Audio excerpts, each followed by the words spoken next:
¿Alguna pregunta hasta acá? Antes que sigamos. No, no, al pelo. Perfecto. Por ejemplo, ¿qué cosas podría hacer? Bueno, yo podría, por ejemplo, definir, que no se enoja, acá, podría, por ejemplo, agarrar y definir una curva de Bézier que vaya siguiendo como los puntos estén alrededor de una forma circular, entonces vaya haciendo una cosa irregular, pero siempre siguiendo un camino, por ejemplo, circular. Bien, y cerrarlo. Eh, ¿Cómo podría hacer algo así? Bueno, lo que podría hacer es que en el setup, quizás, en vez de hacer que los puntos sean random, podría modificarlo y utilizar este mismo criterio de vuelta a las coordenadas polares. Y bueno, a ver, yo tengo la pantalla, tengo el centro de la pantalla, que lo voy a usar como centro de esta forma. Entonces lo que puedo hacer es definir un radio de vuelta y un ángulo, ¿no? Bueno. Y entonces voy rotando este ángulo, haciendo un giro completo, y entonces voy ubicando sucesivamente los puntos en relación a eso, ¿no? Los clics que le voy agregando a este para hacer curvas. ¿Y cómo hago eso? Bueno, como hicimos hoy, defino, por ejemplo, podría ser radio igual a, vamos a ponerle 200 píxeles, porque la pantalla mide 600 de alto, y vamos a poner ángulo igual a un map de cuando i, porque son 20 puntos, va desde 0 hasta 20, hasta 19, porque en realidad va a ir de 0 a 19, que el ángulo vaya de 0 a 360 grados. De vuelta, acá yo podría poner 2pi, ¿no? Lo pongo así para que a ustedes les resulte más sencillo, ¿no? Entonces acá lo que estoy haciendo es definir ángulos de un giro completo. Y entonces, ¿cómo obtengo los puntos? Acá x sería igual a la mitad de la pantalla más radio por coseno del ángulo. Por esto es tan importante aprender coordenadas polares, porque muchas cuestiones son muy fáciles de definir en coordenadas polares. Y acá el ángulo en y, lo mismo, pero respecto de la mitad del alto de la pantalla. Entonces, ¿qué hago? Lo pongo acá, x, y. Entonces ahora esta curva no va a estar definida de cualquier manera, va a estar definida alrededor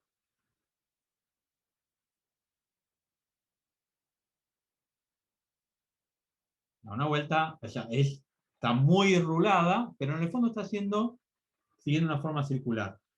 Lo que pasa es que los puntos están muy cerca, vieron que, y aparte cerró en el punto que arrancó. Bien. Si yo le achico, porque acá el problema que estoy teniendo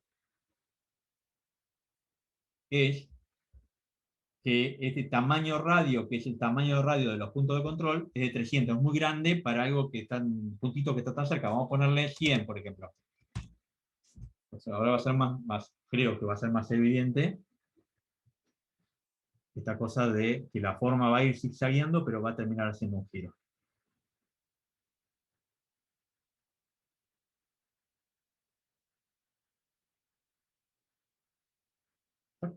Bien.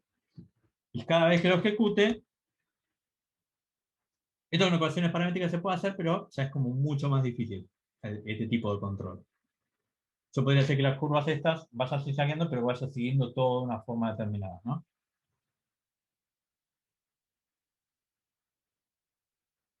Ahora, a mí no me gusta lo que está pasando acá, ¿no? Porque está cerrando mal la forma. Yo quisiera que la curva esta cierre perfecto. Entonces, ¿qué podría hacer ahí? Bueno, a ver, yo tengo acá, siempre estaba programando algo parecido. Y el truquito que estoy haciendo es este. Después de que definí toda la forma, toda la cadena, tomo el último elemento de la cadena. Acá, bueno, lo que acá tengo que cambiar porque acá se llama esta cadena, ¿no? el objeto de esta cadena, tomo la lista y tomo el objeto n-1, que sería el último. Este es el último eslabón de la cadena que tengo armada. Y tomo al primer eslabón de la cadena. Y entonces, ¿qué hago? Al último, le seteo el ángulo del punto de control de vuelta siguiendo esta misma regla respecto del primero.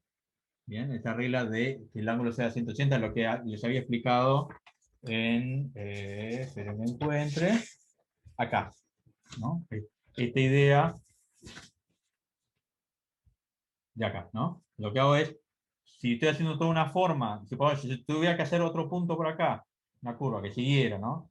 Y tuviera que hacer que te cierre con este, que acá se respete los 180 grados como viene la curva, pero cuando cierre también ponga el punto de anclaje siguiendo los 180 grados respecto de esto. Entonces, si ejecuto esto, ahora lo que va a pasar es que las formas van a cerrar perfectas, van a ser siempre curvas. Esta cosa aguda que se produce acá es porque la curva de Bézier al azar produce esto, ¿no? Es justo los puntos de control generan ese tipo de ondulado. Pero fíjense ya cómo va a cerrar. ¿Bien? ¿No? Vamos a hacer otra vez.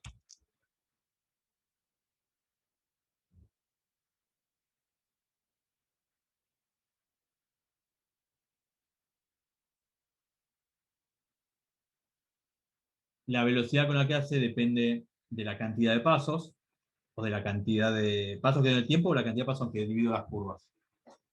¿Bien? Y para dar un último paso, vamos a hacer lo siguiente. Ya que me gustó, esto va a ser como formas circulares con determinados radios. Yo podría hacer lo siguiente. Podría, por ejemplo, todo esto que está acá, básicamente lo que hace es definirme la cadena y el caminante, ¿no? Entonces yo podría todo esto cortarlo acá. Esto ya es nuestra, ¿no? Hacer una función que se llame hacer círculo de Bézier para que pase como parámetro radio del círculo. El círculo de Bézier le llamo esto que acabo de armar, ¿no? Entonces, ¿qué hago? Tiro acá adentro todo lo que yo hacía. Ya me quedó.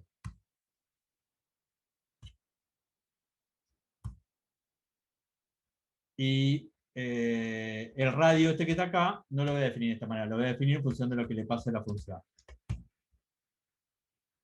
Lo único que hice fue recortar un cacho de código que es el que inicializa los dos objetos, ¿no? El que hace el new cadena y el new caminante y define la cadena en función de ese círculo que definí. Y lo puse todo dentro de una función que se llame hacer círculo Bézier. Entonces yo ahora voy a reemplazar, voy a poner acá arriba, y hago esto, le pongo 200 como lo había puesto hoy, el programa va a ser exactamente el mismo que el que hacía recién. Y como me exaspera un poco la velocidad que tiene esto, vamos a ponerle al caminante que en vez de la cantidad de pasos, en vez de ser 50, sea 20. ¿Okay? Para que lo haga más rápido. Ahí está. ¿No? Entonces este va a ser esa curva de 200 de vuelta, 200 píxeles de radio, ¿no?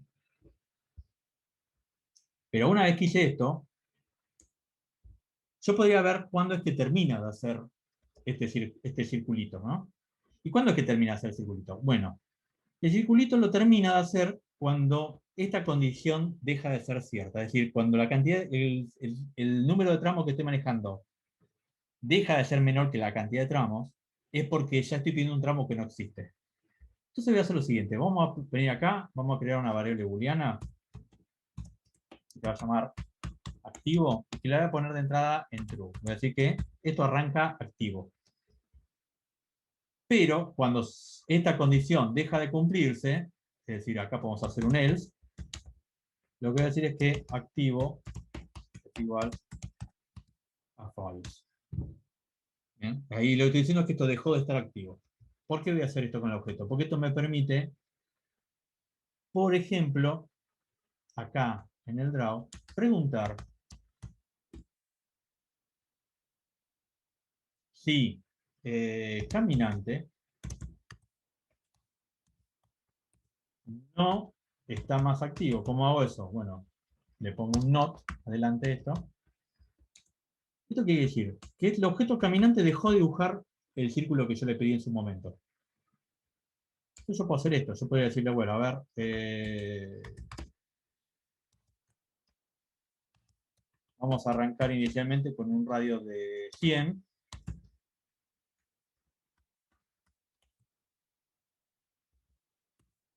Acá. Por ahora va a ser lo mismo más chiquitito, ¿no? Va a ser la curva esta así media más enrulada. Porque en el fondo acá hay un círculo de 100 píxeles de radio. ¿Y entonces qué voy a hacer? Cada vez que el caminante queda activo, le voy a mandar a reiniciar todos los objetos, pero a este radio le voy a incrementar antes, perdón, le voy a incrementar en 20 píxeles. O sea que va a ser en realidad una nueva curva con un radio de 20 píxeles más grande. O sea, de 100 va a pasar a 120. Ahí va a ser la primera. Y ahí arrancó la segunda.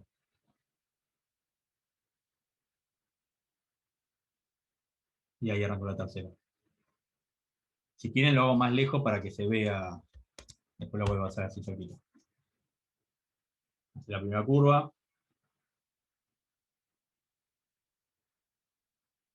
Y ahí arrancó la segunda.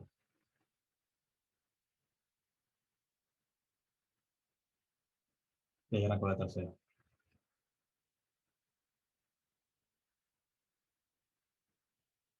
Y ahí arrancó la cuarta. Bueno, y va a seguir así hasta el infinito. Hasta que caiga un meteorito o pase otra cosa. Entonces, yo le voy a poner menos ángulo. Vamos a ponerle el fondo negro. Vamos a ponerle color mode HSV. Esto está aplicado al HSV en la clase de trazos. Y vamos a hacer que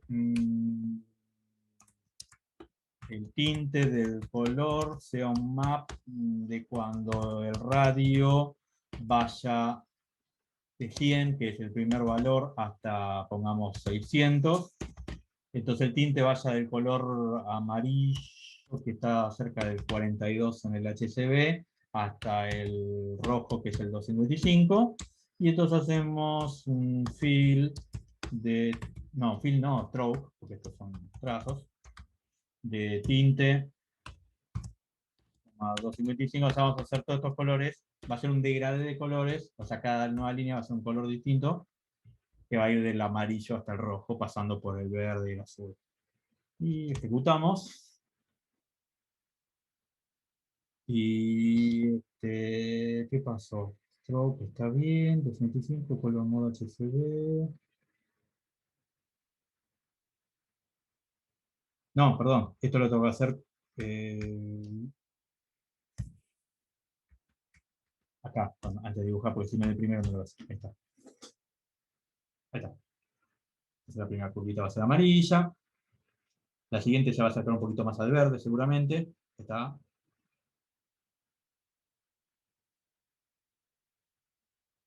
Y la siguiente más al verde. Emiliano, mientras se va dibujando de diferentes colores, una cosa, a ver si sería factible hacerla en este tiempo, pero ¿crees que se podría crear dentro de la misma cadena una, una sobrecarga del constructor en donde reciba la primera cadena y cree una especie de gemela que vaya, o sea, que conserve, por ejemplo, las posiciones de los Béziers, pero modifique ligeramente los puntos de control? Entonces tenemos un camino que es muy similar, pero Ah, te entiendo. o todo lo contrario, que conserve los puntos de control, pero modifique ligeramente los puntos de Sí, dos anclaje. puntos de control. Cualquiera de los dos. En realidad creo que sería más fácil modificar los puntos de anclaje en realidad y conservar los puntos de control. Entonces se mueven en el mismo sentido, pero va pasando por diferentes espacios. Lo que Cualquiera de pasa, lo que pasa que para que la curva tuviera continuidad, si movemos cualquiera de las dos cosas, tenemos que automáticamente replantear otra vez todos los puntos de control para que conserve la regla de los 180 grados. pero si solamente movemos los puntos de anclaje, los puntos de control conservan la regla porque siguen siendo los mismos. Por eso Sí, decía que pero sería más fácil cambiar no, los puntos de anclaje. no, porque el tema es que están guardados en cartesianos. Habría que recalcularlos. Ah, ¿Entendés? Habría que rearmar toda la cuestión esta. ah, claro, sí, sí. Sí. Digo, se puede hacer perfectamente, pero bueno, no es sencillo. De todas maneras, en el momento en que se agranda la curva y se aumenta la distancia entre puntos, ya la tensión que hace el punto de control sobre el punto ese se desvirtúa. Sí, porque obviamente como los puntos de control siempre tienen como esa distancia, la misma distancia, pero los puntos de anclaje están muy cerquita cuando el círculo es chiquitito, entonces se enrula Igual, mucho y conforme se va alejando se hace como... Porque en realidad es como si tuviera el mismo... Es como si yo tomara un rollo de alambre que tiene siempre la misma longitud, que está todo enrulado, y hago cada vez forma más grande. Entonces el ángulo se va como estirando. es como que hay que escalar todo y después a partir de ahí recalcular la deformación que dice Dani. Sí, sí. Se podría hacer igual perfectamente, ¿no? O sea, yo podría a mi curva agregarle algunas funciones de escalado, ¿no? Que en función de que si yo cambio el punto, los puntos extremos, automáticamente me recalcule los puntos de control, por ejemplo. Eso se podría hacer. Hay que programar, obviamente, ¿no? Pero es Se algo podría. posible. Bueno, me parece que con esto estamos igual. Me parece que ya avanzamos mucho. ¿Alguna pregunta? Yo, más que una pregunta, es una inquietud que tengo. ¿Se podría hacer algo como que cuando cierra, digamos, el punto, se rellene el interior, digamos, de toda la forma, por así decirlo? Sí. A ver. De una, como que detecte todo eso como una Sí. forma. Bueno, ahí habría que utilizar, no lo voy a hacer ahora, pero el camino sería por acá. A ver, vos tenés un tipo de curva, el begin shape, para que lo estoy buscando. Acá está.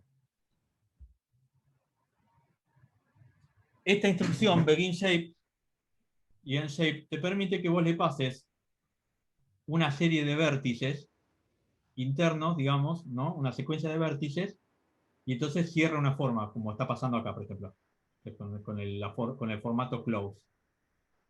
Vos podrías hacer como así, como yo hice caminante, vos podrías hacer un objeto que vaya tomando la curva, vaya recorriendo todos los puntos, pero los recorra para ir pasando, haciendo los vértices de un begin shape.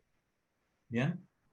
Y entonces al finalizar, cuando vos cierres la forma y mandes el end shape al final, lo pintaría. Sería una forma más de las que hay en Processing. De De hecho, un- vos tenés otro tipo de... Vos podrías hacer un P-shape también, y hasta podrías hacer una forma que se guarde en el archivo vectorial y todo también, si querés. Otra cosa interesante del Begin Shape es que, o sea, si aquí todos los ejemplos tienen, les pasan vertex, básicamente, pero hay otro tipo de vértice que se llama Bezier Vertex, al cual le pasas 6 valores, que son los últimos 3 puntos de la curva Bezier. Debe estar por ahí dando vueltas. O sea, Acá está el eh, Bezier. tal como le pasas o sea, por ejemplo, si ven ahí el primer ejemplo, crea un Bézier, básicamente porque le pasa el primer punto de la curva Bézier a un vértex solo y luego los otros 3 valores se lo pasa al Bézier vértex y crea el vértex. Bueno, con la forma de cadena técnicamente le podrías pasar el primer punto de la primera curva y el resto de vértex, el resto de puntos, solamente los 3 últimos y te crearía toda la forma. Claro, Esto que dice Daniel es mucho más sencillo todavía que lo que dije yo, ¿no? Porque acá directamente irías leyendo curva por curva, le pasarías a Bezier Vertex y listo, ya está, te cierra la forma.